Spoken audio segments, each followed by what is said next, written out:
Kraft presents The Great Gildersleeve. Each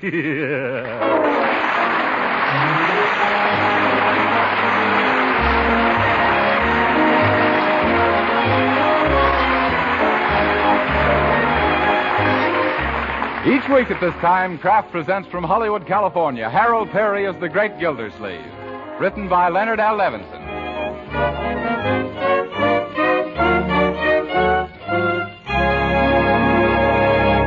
We'll hear from the Great Gildersleeve in just a moment. But first, here's what a prominent government official said about nutrition not long ago. This official said that in times like these, proper nutrition is as important as fighting planes. Yes, we all need the right foods and plenty of them to keep up the pace our great defense effort demands. So you'll be glad to know that Parquet margarine, made by Kraft, is one of the right foods, and that it's so economical you can use all you need. You see, Parquet margarine not only has delicious flavor that makes it grand for table use, baking, and pan frying, Parquet contains lots of valuable food elements, too. Yes, wholesome Parquet margarine is a highly nutritious food. In fact, one of the best energy foods you can serve. And what's more, every pound of Parquet contains 9,000 units of important vitamin A.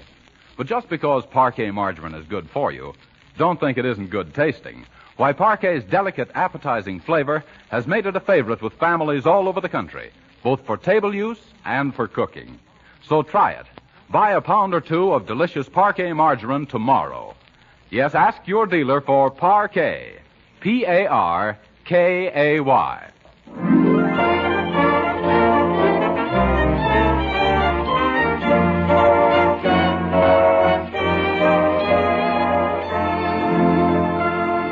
And now let's visit our friend, the Great Gildersleeve, and his niece and nephew, Marjorie and Leroy.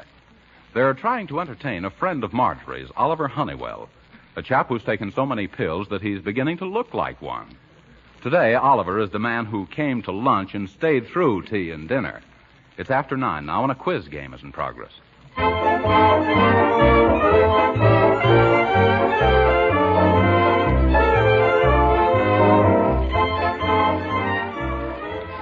Very good. Now, the next question is for you, Uncle Mort. Okay. I love quizzes. Let's hear it, Leroy. Well, what's the difference between Niagara Falls and your friend Judge Hooker? There's no difference. They're both big drips. No, that's wrong. Oh, is it? The difference between them is that Niagara is a mountain fountain and the Judge is a legal. Oh, yeah. Well, I see. Now whose turn is it? It's your turn next, Oliver. Boy, this one's a cinch. Huh? Can you tell us who was the third Assistant Secretary of Agriculture in President McKinley's administration? Oh, that wasn't fair, Leroy. No, that's too hard, Leroy. Oh, no, it isn't. Third Assistant Secretary of Agriculture, McKinley's administration, Lucius N. Follinsby. Yep, that's right. I remember. It is? That's great, Oliver. Oliver, that's wonderful. Oh, really, it's nothing. A fellow shouldn't get any credit for remembering his own grandfather's name. Boy, you had me fooled for a minute. I thought you were smart. Yes, Leroy. Next is Marjorie's turn. Huh? Sis, what does it mean if you say, throw up the sponge? I give up. Absolutely correct. Oh, right. Very good. Now, the scores so far are Oliver, 27, Marjorie, 19, and Uncle Mort, -2. Young man, what do you mean, -2? You answered one question wrong twice. It's twice? Now, here's your chance to make up, Unc. It's an arithmetic. If Jones buys 50 bales of hay and 100 bushels of barley for $300... Yes? And the barley costs 4 times as much as the hay, how much did each bale cost? Oh, my. Let me get paper and pencil. 50 bales, 100 bushels, $300. Mr. Jones should have bought defense bonds. The idea. Oh, what's that? 9:30. Leroy, I've got a question for you this time. If 9:30 equals your bedtime, and you haven't done your homework yet, how do you expect to know your lessons tomorrow if you have to go to sleep now? Gee, that's an easy one, Uncle Mort. All those questions I've been asking you people are my homework.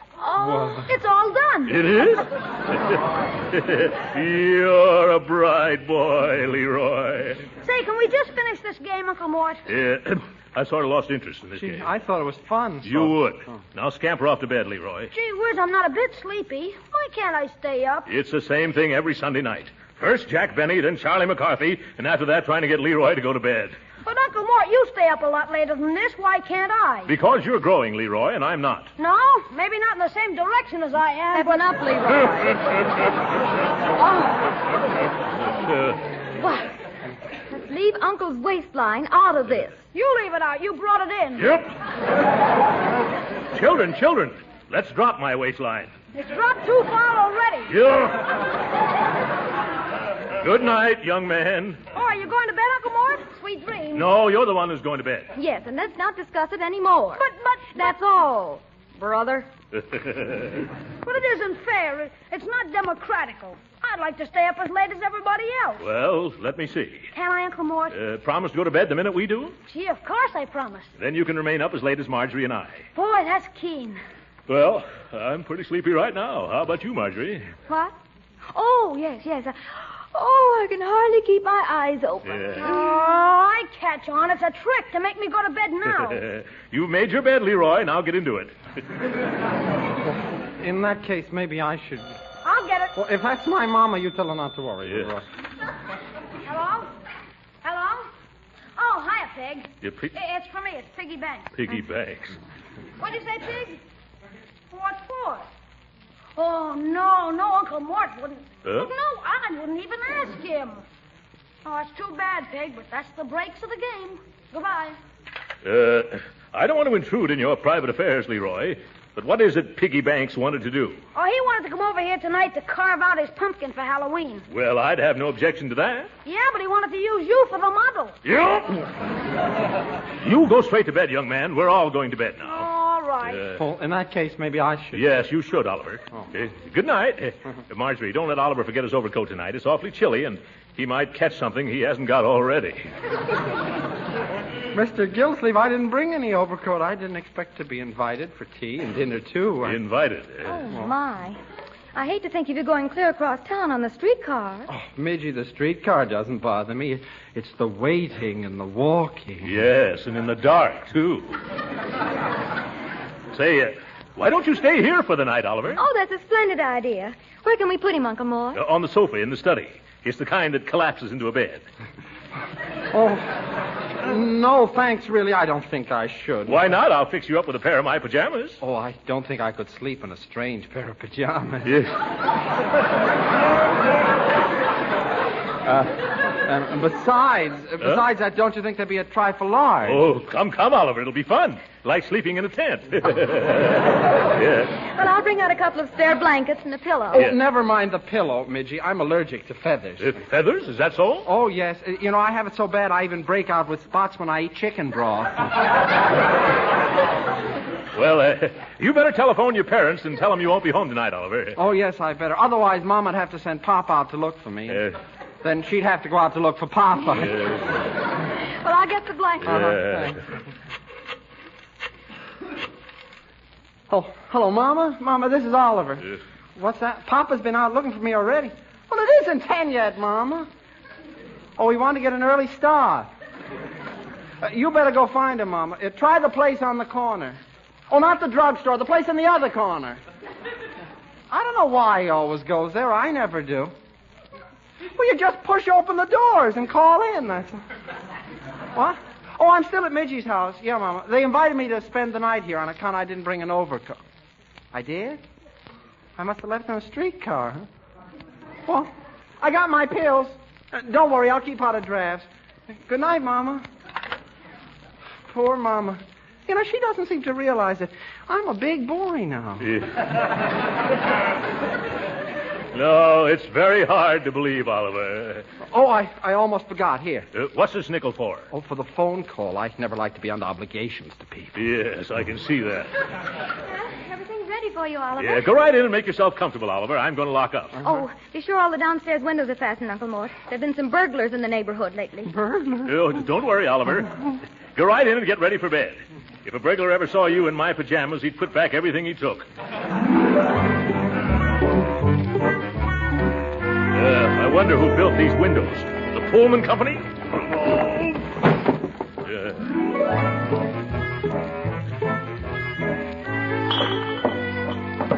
Oh, my bunion.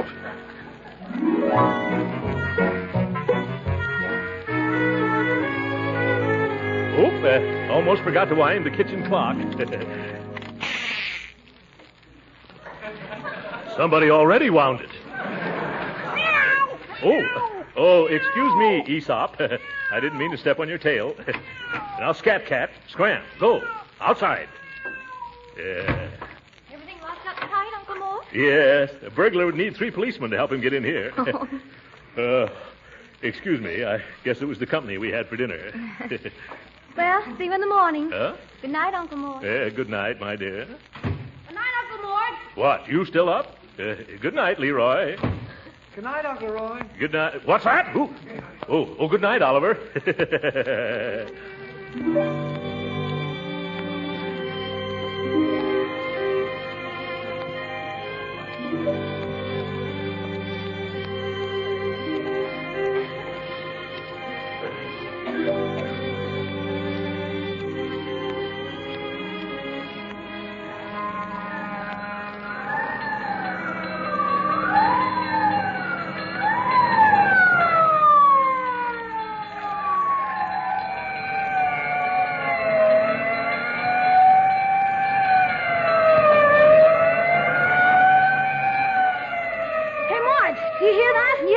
Woke me up. There must be a fire somewhere near here. How about let's go in and see? You better ask your Uncle Mort first. Okay. Mom and Pop. Hey, Uncle Mort, can I go to a fire? What's that? There's a fire somewhere close. Can I go see it? A fire? Oh, boy, I haven't done one for years, and I just love to go to blazes. Well,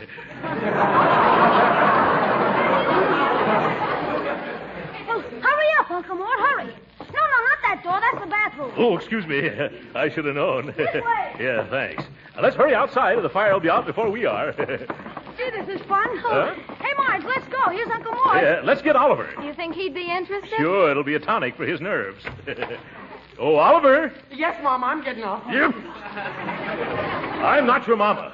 Come on outside with us. Hurry up. What's wrong? There's a fire, Oliver. Fire! Well, Oh, my goodness, come on, let's go. Right away. Follow me. Wait for us, Oliver. Leroy, bring Oliver's shoes. Come on, Marjorie.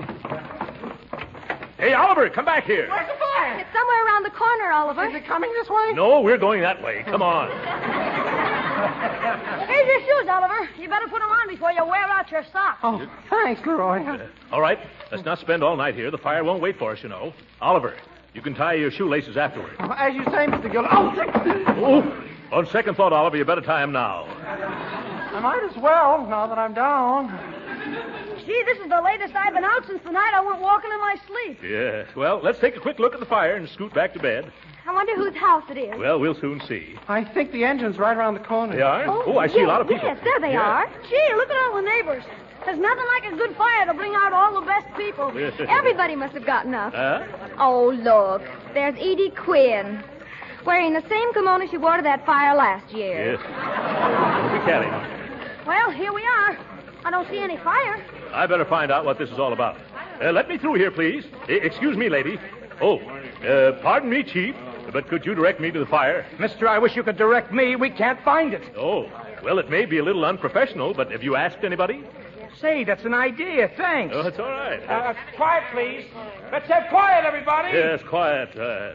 Now, did anyone here turn in a fire alarm? Excuse me. I was the one who called. Oh, hello, Mrs. Beasley. Well, where's the fire? Oh, there isn't any fire. My poor little cat is stranded on top of that telephone pole up there. What? Oh, good grief. Madam, do you mean you got us all out of bed and dragged the firemen away from their gin rummy game just to look at a cat? Oh. Disappointed because someone's home isn't burning down. Huh? I know who you are. You're the man who does want to set the world on fire. Now, see here, Mrs. Oh, this is Mrs. Beasley, Uncle Mort. Mrs. Beasley, this is my uncle, Mr. Gildersleeve. How do you do? Charmed, I'm sure. Now, see here, Mrs. Beasley. What do you mean by waking up the whole neighborhood? Now, take it easy, mister. I won't take it easy. Chief, are you going to waste the taxpayers' money climbing telephone poles for tomcats? Well, what's wrong with that? Well, give me a reason why you should go to all that trouble. Sure, I'll give you a reason. This lady happens to be the mayor's sister-in-law. Just as I thought. Politics. Hey, boys, get out the 40-footer and bring down that cat. Thank you, Chief. I'll see that my brother-in-law hears about this. Yes, and I'll see that the newspapers hear about it, too. I'll write letters to the editors. And I write a nasty letter, madam.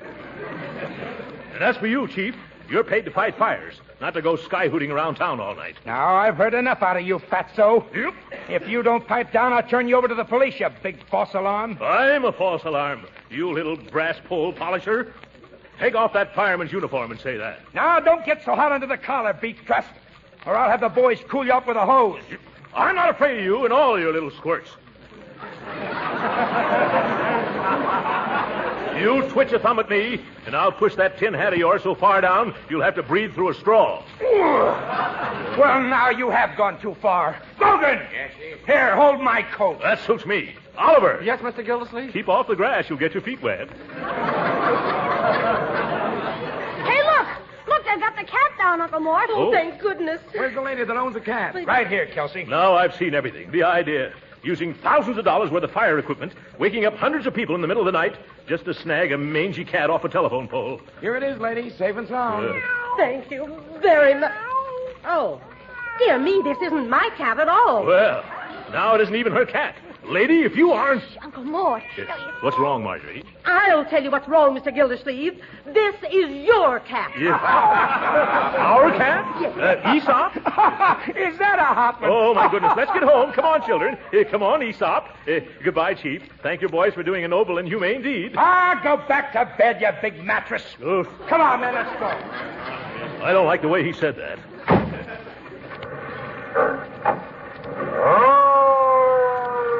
Too bad there wasn't a fire. We could have at least gotten warm. Oliver. But don't you dare catch a chill. I'll try my best not to, Midgie. Wish I'd brought along my cold pills. Let's hurry into the house, Oliver. We'll fix you up a nice hot cup of... what can you drink a nice hot cup of? Water, if it's distilled. Well, it'll be nice to get back into a nice warm bed. Open the door, Leroy. Okay. Uh-oh, it's locked. Locked? Why didn't I go home on a straight time? Now, don't get excited. Don't be nervous. Take it easy, everybody. I have the key right here.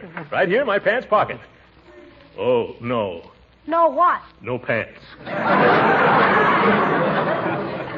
I'm just wearing pajamas. Here, let me try that door. Ooh, no shoes either. Maybe it's stuck. No, we're stuck, Oliver. The wind must have blown it shut. Well, I guess the joke's on us. I'm sorry, Mr. Gildersleeve, I don't get it.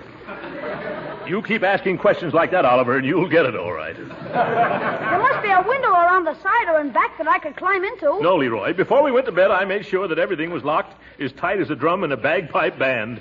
Oh, wait a minute. We forgot something. Huh? I know how we can get in. You do? Well, what is it?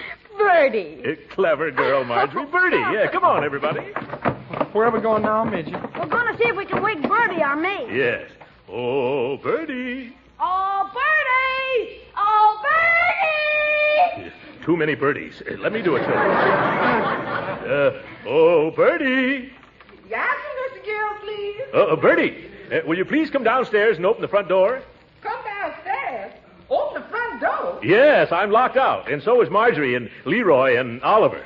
What an unfortunate coincidence. Yes, Birdie, quit stalling and hurry down here. I would if I could, Mr. Gildersleeve, but I just can't. Why can't you?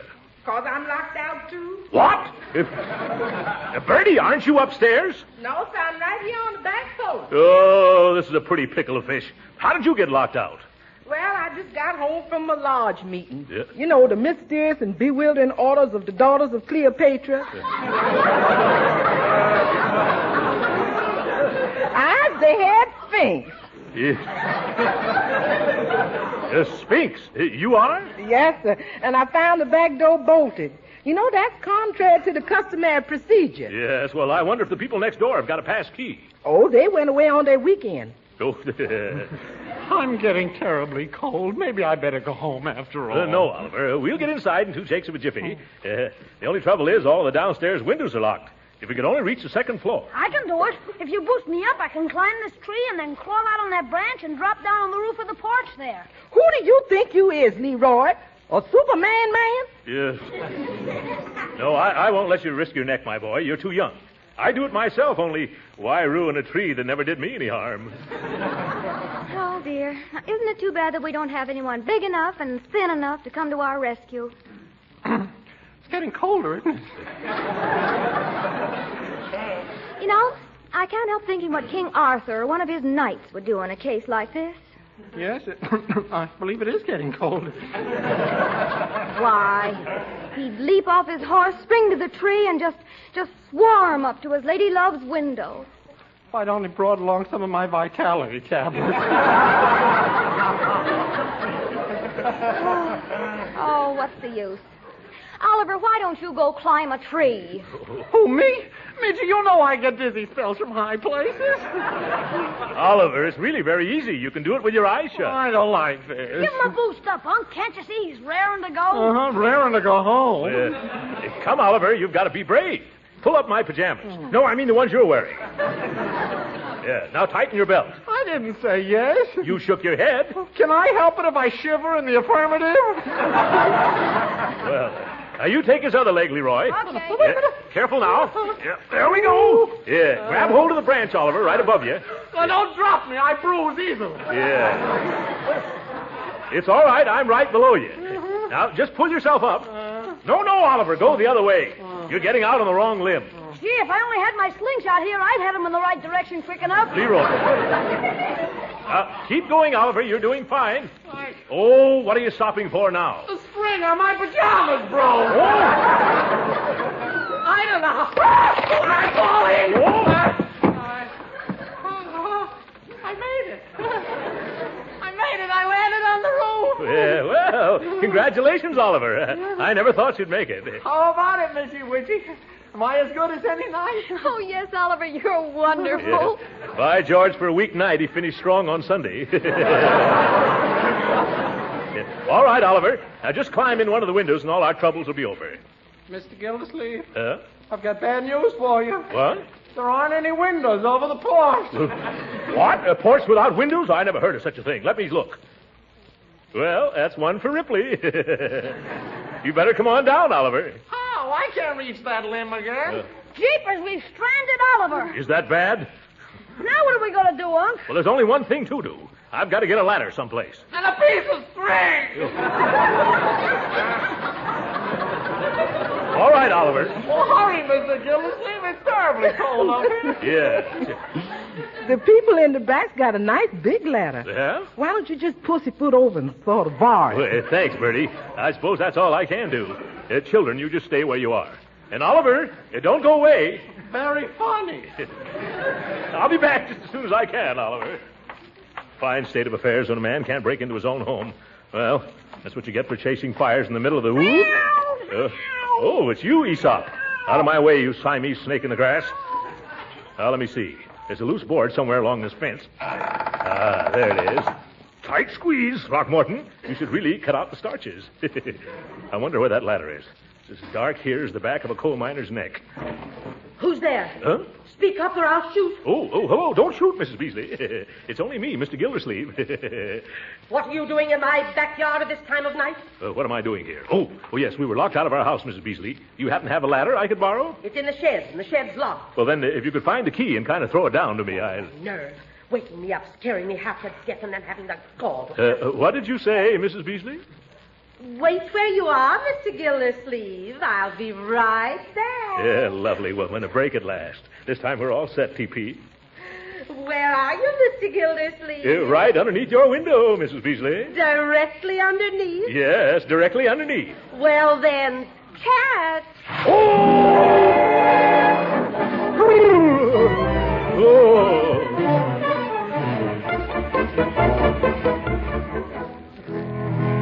Oh, dear. There's dew on the grass. I hope Uncle Mort doesn't get his feet damp. Hey, sis, I did it all right. Boy, that was a thrill. Well, it's only a matter of minutes now. Oh, Oliver, it's only a matter of minutes now. Only minutes before I freeze. I wish I brought a parachute. Shh. Who that there? It's me, your Uncle Throckmorton. If I ever lay hands on that Beasley woman, I'll kill that old cow. Why, Uncle, Uncle, you're soaked. What happened? She lured me underneath her window and then threw a bucket of water on me. I'm going to tell the mayor about this. Oh, that's a shame. But don't you worry. We'll have you in the house and dry inside of 5 minutes. Oh, you got the door open? No, not yet, but soon. Poor Oliver's been freezing on that roof. He's freezing. Yes, so I sent Leroy down to the corner to ring the fire alarm. Oh, fine. Oh, my goodness. What'll the chief say when he sees me this time? Can't you stop him, Leroy? I don't think so. Oh. In fact, I'm sure I can. Oh, my, here we go again.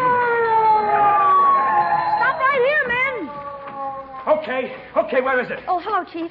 Well, you're just in time. Look. Where? Oh, say, what is this? First a cat on a pole and now a guy on the roof. Who's responsible for this call? Well, it was like this, Chief. Well, if it isn't the taxpayer's best friend and the fire department's severest critic. Hi, Mr. Gildersleeve. Yeah, hi. Been writing any letters to the newspapers? No. Now, stop teasing, Uncle Mort, Chief. He's just soaked to the skin. Yeah, and that takes in an awful lot of territory. Yeah. How about saving those cracks for the fireman's minstrel show and getting our front door open? Oh, is that what you want? Well, why didn't you say so? Hey, Max, bring an axe. We've got a door to chop down. No. Can't you just send up a man and a ladder to one of the windows on the second floor? Oh, never mind the axe, Max. Bring a ladder. Okay. Say, Chief, there's a cellar door open around on the other side. The cellar door's been open all this time? Oh, I could kick myself. We could help you with that, too. Yep. Thank you just the same, no. Say, boys, I'm awfully sorry about this whole thing. Let me make some amends, huh? How about you all coming in for coffee and sandwiches? Huh? Won't you? Come on, just for good old Gildersleeve. Huh? Okay, sure. Yeah, come on.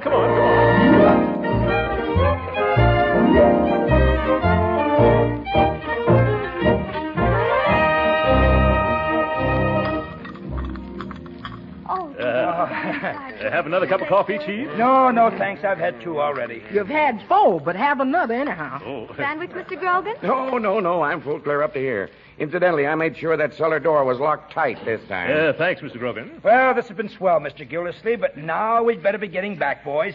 Hey, you guys in the kitchen, let's get wheeling. Well, goodbye, boys. Thanks for everything. And if I ever have a fire, you'll be the first people I'll call in. I like firemen. Say, Uncle Mort, can I go out and watch them leave? Sure, we'll all go out and wave goodbye to them. Come on, Marjorie. You too, Bertie. Okay, Uncle Mort. Yeah. Well, thanks for the hospitality. So long, boys. Don't take any wooden fire plugs. Yes, nice fellas. Well, let's get back in. There they go. It's colder out. Catch the door, Bertie. It's good. Oh, my goodness. Gee, we're all locked out again. Yes, this is where we didn't come in. Hey, isn't anybody ever gonna get me down off this roof? Oh, Oliver!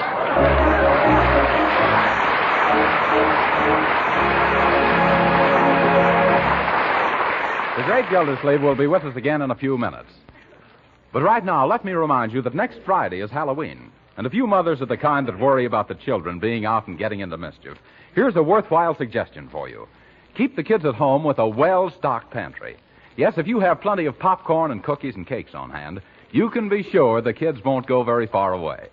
Now, to make popcorn extra good, drench it with plenty of melted parquet margarine made by Kraft. Yes, that delicate, tempting flavor that makes parquet a favorite for table use makes it delicious on popcorn, too. And remember, use parquet margarine in the cookies and cakes you bake. It makes them tastier because it's a real flavor shortening, not just a bland, tasteless fat. And not just at Halloween, but the year round, parquet margarine provides your family with wholesome, nourishing food values. Yes, parquet margarine is a highly nutritious energy food that contains important vitamin A. So use parquet margarine made by Kraft all 3 ways. At the table, for baking, and for pan frying. It's delicious, it's nourishing, it's economical. Tomorrow, ask your dealer for a pound or 2 of parquet. Parkay.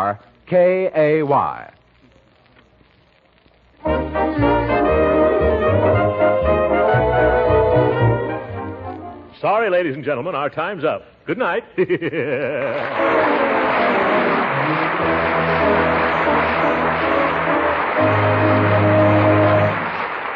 Original music heard on this program was composed and conducted by William Randolph.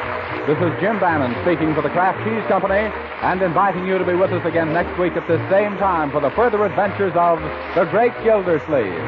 This is the National Broadcasting Company.